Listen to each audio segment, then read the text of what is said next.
Boom. Welcome to the next installation of the House 94 podcast. It's your boy, Carl B. We about to light it up today. Every week we try to bring, interesting and biting content. And whenever we have a topic we want to talk about, we think through our Rolodex. We say, man, of all of the people we know, we got to know an expert in this field of some sort. So we just kind of dial it up and bring them on. So Morehouse has no shortage of extremely talented brothers that pretty much command every industry. And once again, we got another one. Brother Damien Butler is here tonight. He's class of 95 and 94, 95 are real close at Morehouse for some reason. I don't know if we all was failing grades or whatever, but a lot of us got friends this tight at 95. Straight up. Like a lot of classes that don't necessarily know each other. So Damien is a credentialed sports management professional. He's got 20 plus years of experience negotiating and drafting complex agreements for professional athletes and other high net worth individuals, small businesses and corporations, but not limited to NFL franchises. It's Nike, Muscle Farm, FanDuel, and LVMH. Damien is also uniquely qualified marketing representative, adept in brand development strategy, engagement, and client relations. He's made some major deals with the likes of Vick. I think I saw someone in the bio of some Kobe Bryant work that was in there. But to fill us in on what I might have left out in terms of your illustrious career thus far. So basically, after Morehouse went to law school, worked for a big firm out of Houston. We represented Charles Woodson, Orlando Pace, Ty Law. From there, I went on to work on the financial side of sports management, and then got a call one day and, met Michael Vick, and I came in-house to work on his team and run NB7 sports marketing.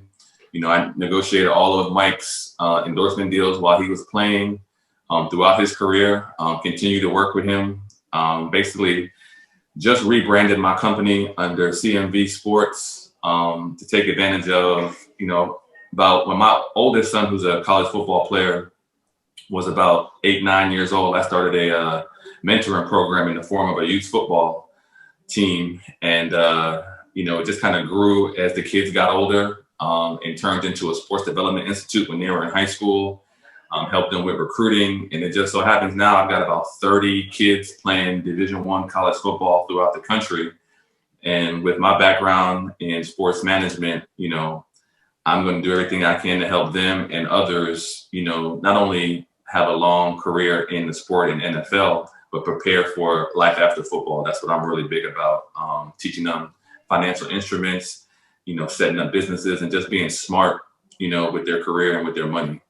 Well, actually, that brings up a question before we get into the other content. You just said something that was interesting about, helping NFL players their post-career life, right?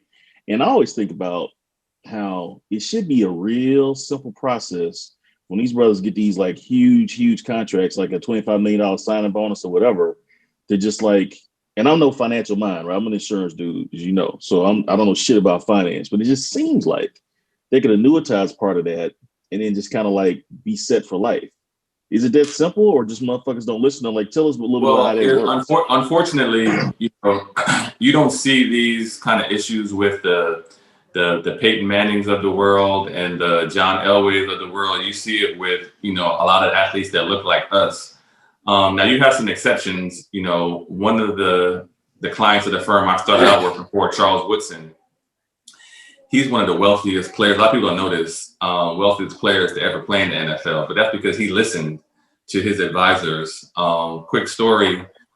2000, I'm riding around with Wood, and he's like, "Let me show you this property I'm about to buy over here." Because he had moved to Atlanta once he got to the league, and he bought some of that property over there where that church was, where the dome is now sitting.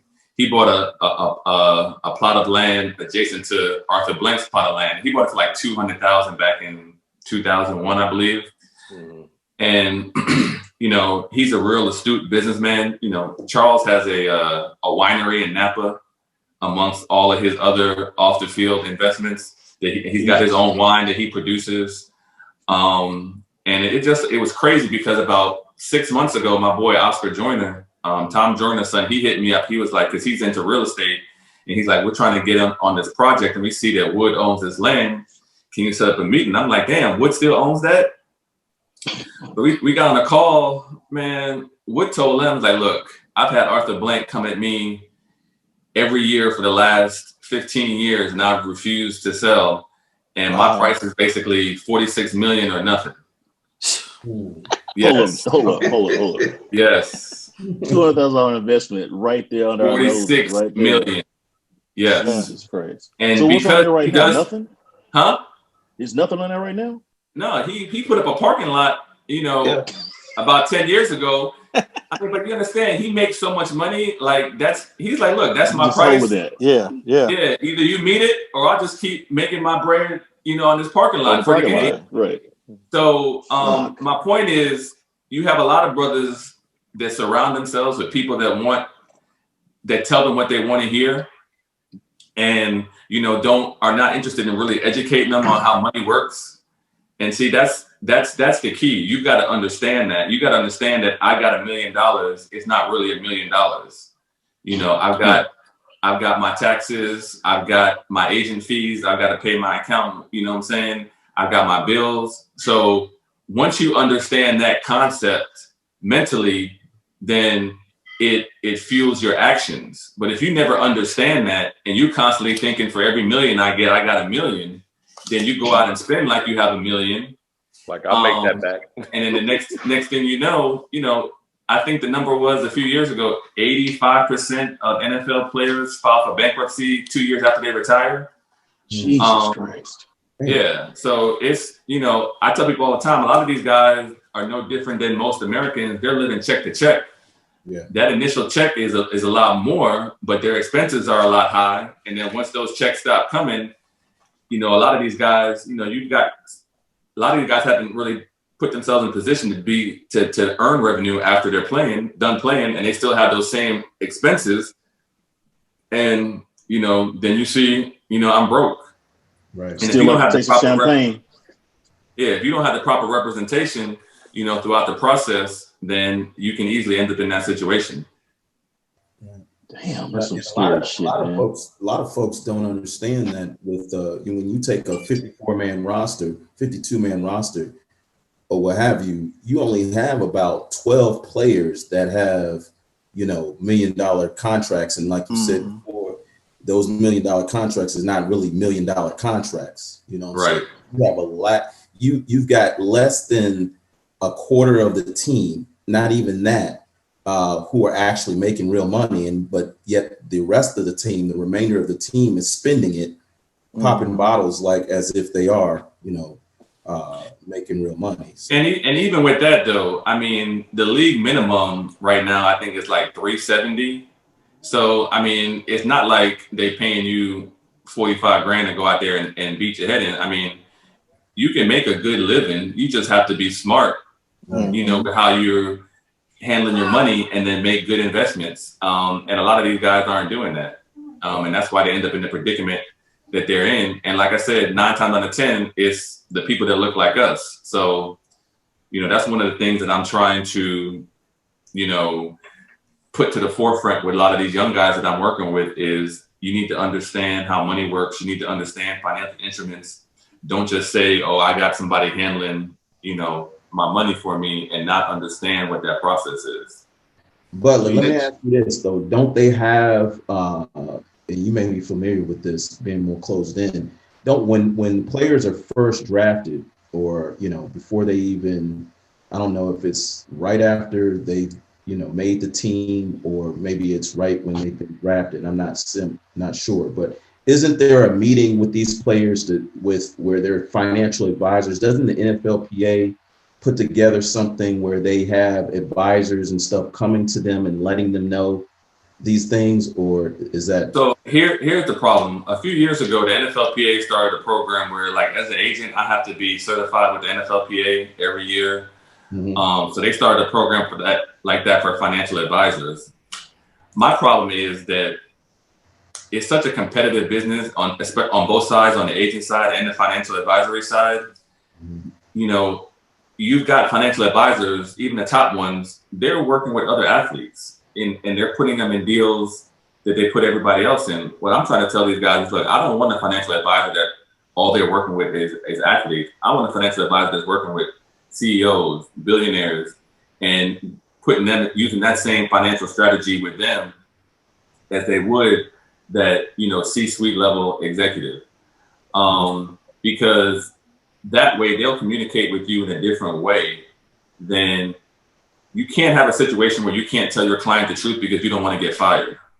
Right. And that's the situation that a lot of these guys are in. So like I said, they tell them what they want to hear, allow them to continually overspend, not budget, because they want to be able to hold on to, their assets under management. But if that number is not what it needs to be, you're not gonna make any money anyway. So you might as well tell the guy the truth, try to educate him, try to get him on budget. That way, he can accumulate assets for you to invest rather than, you got a couple of years or he's, got $10 million with you, but shit, after 2-3 years, he's out in the club every night, he's buying cars, whatever, that 10 million is down to nothing. So, Jesus. That's the situation that a lot of these guys find themselves is they don't really have people to tell them the truth. And then they have family members, that don't understand the concept of money either. So, you buy a mama a house and then auntie wants a car and big brother and sister and so on and so forth. And you don't have anybody in your team to say, look, no, I need to build my, financial foundation first. Then I can, obviously we're going to take care of mom, but everybody else, you just got to wait till I'm able to get my feet straight in the league, build up some assets, have revenue coming in from outside of football. And then, we can start talking about, helping everybody. And the key word that I use with all of these guys now is generational wealth. That's what we want. We want to build generational wealth. Yeah. And that's the focus. Dang, do you find it difficult some of your clients, do you find it difficult to gain their trust? Or is it something like you tell them what it is and it's like... when I first started, it was real hard because most professional Black athletes had a mindset of what my grandma used to call thinking white folks had colder ice. Yeah. So as a young Black professional, I had the Morehouse degree, law degree, did good work, but it was always like, well, I had a parent tell me, we really like you, Damien, you're real smart, but we think this white guy can talk to these other white guys better. This was early on in my career. Now I have to say that is changing. Carl B, the young man I was telling you about at the school, I was just at, his parents told me, like, look, his agent is going to be Black. So the mindset is definitely changing. Yeah. But early on, it was real hard because a lot of them, they come from lower class backgrounds. I've been in meetings with parents, they never even knew a Black person that graduated from college, let alone law school. Right. So they're looking at me like, can you really go in here and talk to these white folks on behalf of my son? And I was like, you're kidding me, right? But that was the mindset. And those white agents took advantage of that. But, the game is definitely changing. You've seen, a lot of Black agents do really good work. Even like with Mike Vick, when he came out of jail, everybody thought that, his ability they knew that he would get another chance on football. They never thought that he would get, endorsements. I actually did his first deal out of jail. It was a 7-figure deal with sports supplement company, Muscle Farm. And at the time, it was like, everybody was like, wow, I don't even know how you pulled that off. But, I knew that he still had value in the marketplace. And, Mike definitely kind of repented for everything that he did in extreme ways.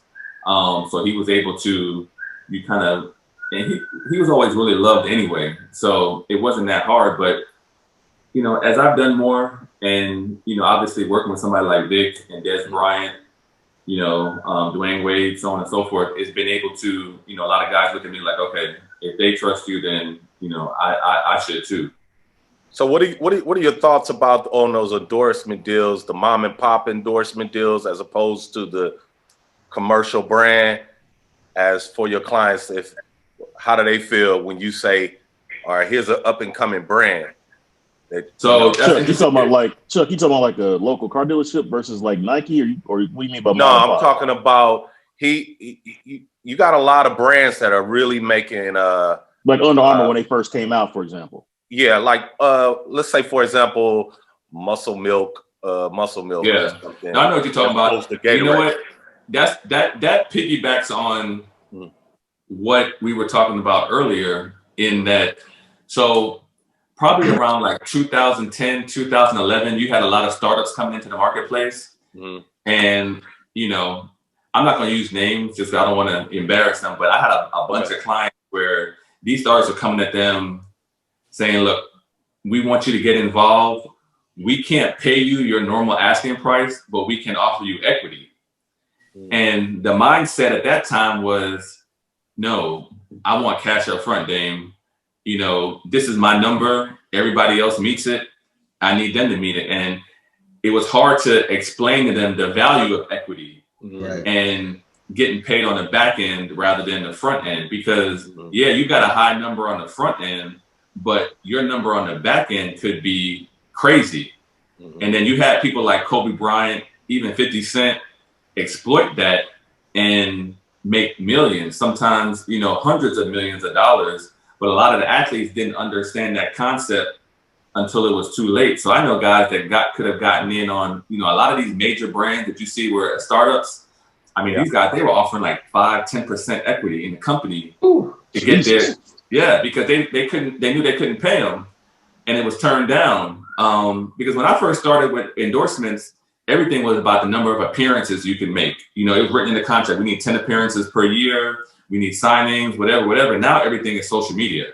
You know, what's your social media platforms looking like? What are your numbers? We need this many posts. You know, we need you to, you know, shout us out on Twitter or Instagram or in your stories. Everything is written out like that. But equity is a big piece. And I encourage everybody to go for if we can do a hybrid model of, you know, some cash up front and equity on the back end, or even all equity, if we're able to do our due diligence on the company and see that it's got a, you know, promising future. That's where I'm tending to try to push people now, because, you know, Nike, they don't pay anybody any real money. I mean, the basketball players, you know, the top 5, you know, LeBrons, you know, those guys, they make big money, but everybody else, especially in football, they're getting a payroll deal. So they'll give you like, okay, yeah, here's $200,000 worth of shopping on our site. Go buy all the Jordans you want. I mean, because Nike already has the NFL deal. Their logo is everybody's uniform. Like, we're not paying you niggas no money no more. So you got to find those startups, you know, that are looking, you know, to exploit your social media following to push their product and then get equity. And, you know, you pick the right ones, you can really come up. I mean, I mean, look at it's kind of cool, like on the NBA teams, those how the NBA team has tech companies or like e-commerce companies on their jerseys now. Right. I'm gonna tell you, like Steph Curry, Kevin Durant, those guys, Draymond Green, those guys have made a lot of money, you know, off the court, you know, getting involved in venture capital startups, you know, so on and so forth, angel investing. They've linked themselves with some real good VC people and putting them in some really good deals. And those guys have made a killing. Kobe was doing the same thing too before he passed away. Kobe was making a lot of money away from the court. You know, obviously, you know, Bron is too.